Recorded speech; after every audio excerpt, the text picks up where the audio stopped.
I'm Wyatt Sharpe. I am joined now by independent presidential candidate Robert F. Kennedy Jr. Thank you so much. I appreciate it. Thanks for having me, Wyatt. Of course. So, I suppose I just want to start out because it seems in many ways your candidacy is sparking kind of a new sense of curiosity, particularly amongst Gen Z, who are, in many ways, it seems more curious about the actual issue than the party, which is interesting because you're running as an independent candidate. So, why do you think it is that, your candidacy is resonating so much with everyone, but specifically Gen Z? I think I appeal to Gen Z for a couple of reasons. One is I'm the only candidate who's talking about their issues, and particularly the issue of housing and the economy. This is the first generation that is where people aren't going to own a home. And that has been critical to the American experience going back to the American Revolution. Thomas Jefferson said that American democracy is rooted in the widespread diverse land ownership by tens of thousands of yeoman American families, each with a stake in our system of government, each with a stake in our economic system. If you own a home, you care about your community, you care about your schools, your transportation, your police, your hospitals. And the central promise of the American dream when I was growing up was that if you worked hard, if you played by the rules, you could finance a home, you could take a summer vacation, you could raise a family, you could put something aside for retirement on a single job. And there is nobody in my kids' generation that believes that. I have 7 kids between 19 years old and 39, and the 39-year-old has a home. The rest of them don't even have any prayer that they're going to own a home, even though they went to the best schools they have good jobs. But home ownership is now out of reach, and a lot of that is because these big financial houses like BlackRock, State Street, and Vanguard are buying all the homes, Fidelity, and they've driven the price of homes up so high that kids your age are not going to be able to get into them. And I'm the only one that's talking about that issue, and it's very important to them. The other issues that they're concerned with: chronic disease, which, my generation, chronic disease was about 6%. Your generation at 60%. Why is that? Why is nobody talking about it? It's costing us $4.3 trillion a year. It's the biggest budget expense, the biggest issue. It's very hard to find somebody in your generation who does not have a neurological disease, ADD, ADHD, speech delay, language delay, tics, narcolepsy, ASD, autism, or autoimmune disease or allergic disease like peanut allergies. And this started around 1989, and none of the politicians doing anything about it. Your generation's also sick and tired of the polarization, of the division. They don't understand it.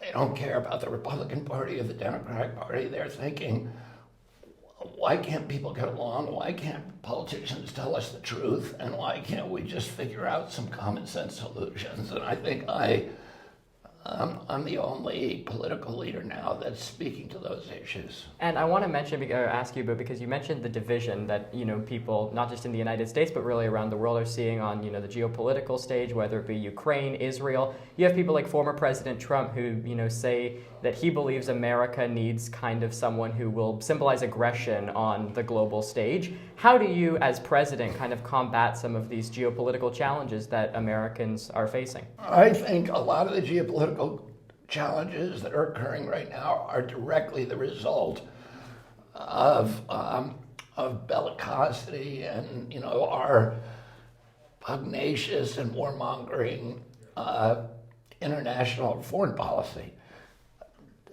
What's happening in Gaza today is a direct result of our war in Iraq, which was a war that we were lied about. We were told there were weapons of mass destruction. We were told that Saddam Hussein bombed the World Trade Center and we destroyed that country. But that country was the big bulwark in the region against Iranian expansion. And now Iraq is a proxy of Iran, and it's allowed Iran to flex its muscles and to support Hamas, the Houthis in Yemen, and Hezbollah in Lebanon. war in Ukraine, completely a war of choice, an unnecessary war, again, is the direct result of U.S. aggression, of us saying, no matter what the price, we're going to put NATO into Ukraine. We need to de-escalate. We're bankrupting ourselves. We've spent $8 trillion on foreign wars over the past 20 years, and every place we fought a war is worse off than we found it. We are less safe abroad, we are less safe at home, and we have more enemies than ever. So it's been a foreign policy that hasn't worked, and President Trump's not going to make it work. We need to cut back. We need to project economic power abroad and not military power. And I want to also, touching on the geopolitical scene, of course, TikTok right now, and the issue of TikTok, very much something that is occupying the current news cycle. There was a vote recently that was essentially voting on aid to both Ukraine and Israel, but within that was also encompassing essentially the opportunity for ByteDance to sell TikTok to an American company, or otherwise have to sell TikTok. And so, I mean, I guess I'm just curious here, to what extent should we balance, the national security concerns of an enterprise like ByteDance versus the ability of millions of people around the world, including Americans, to actually earn an income through something like TikTok? Yeah, I mean, I think the attack on TikTok is more stagecraft. There's much worse threats, even from the Chinese. What about the fact that Chinese own Smithfield Food, which produces 40% of the pork in this country? They're buying up our farmland. They control a lot of our energy system. They control a lot of our utilities.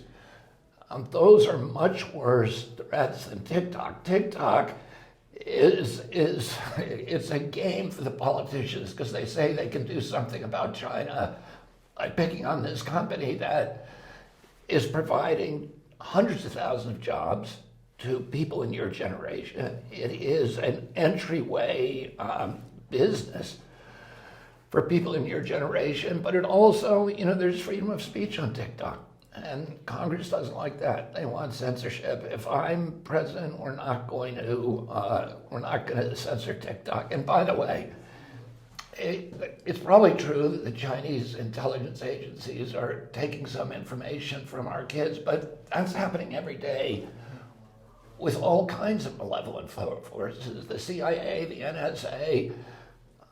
When you sneeze in your house, Siri knows about it, and Alexa knows about it, and that information is being harvested and monetized by these giant corporations who do not care about you. A lot of them are foreign-owned, and it's being stored by the NSA.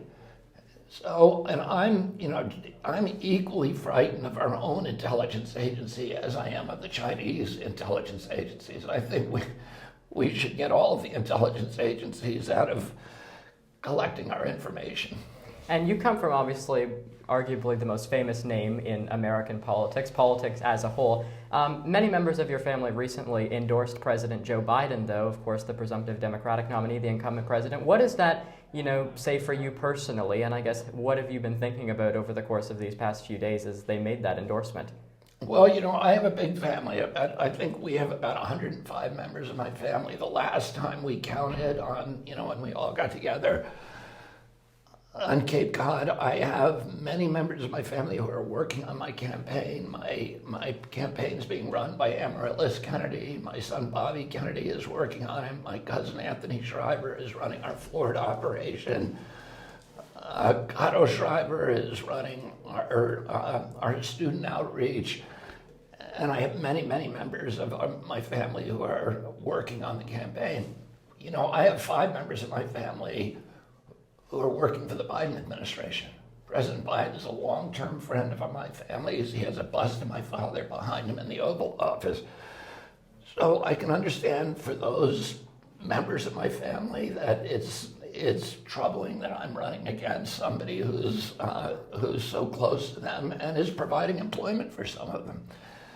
But I love my family. I was raised in a milieu where we were schooled to argue with each other, to debate each other with passion, but to still love each other. And I wish the same thing for our country. I wish that we could all disagree with each other without hating on each other. And just lastly here before we conclude, because of course I know that obviously running as an independent in the political system presents a number of different challenges. Perhaps provide a bit of an update in your pathway to secure ballot access in all 50 states. We will be on the ballot in all 50 states. Oh, I can say that we'll be announcing probably 1 or 2 states, or maybe more, every week from here on out. We're way ahead of our projections, and we're not going to have any trouble getting on the ballot. Oh. The DNC is going to try to stop us. The RNC may try to stop us, but we're going to make it. All right, we'll leave it there. Robert F. Kennedy Jr. Thank Good you to meet so you, much. Wyatt.